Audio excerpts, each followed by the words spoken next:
Nagpabutsyag sang kasubo ang mga mangunguma sang tubo sa ginpatigayon nga general meeting sang Halasig Sugarcane Planters Association sa Barangay Sablugon, Pasig City. Sa interview sang Bombo Radio kanay Andres Barbero kag Edwin Padrones, halin sa masobra 3,000 pesos tubtub 2,200 pesos na lang subong ang presyo sang isa ka bugkos sang tubo. Daw kaangay nga ginapangayo na lang kuno ang ila produkto bangod halos kapital na lang ang nabalik.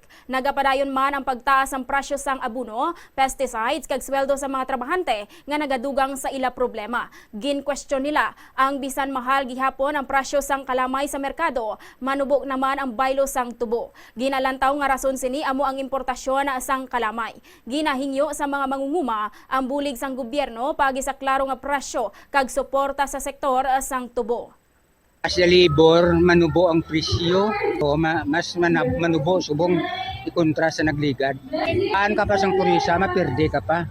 Sa libor na lang nagkadto kag sa haulerya tubas sang planters. Amo man Japon, taas man Japon. Nabatian ang pahayag ni Andres Barbero.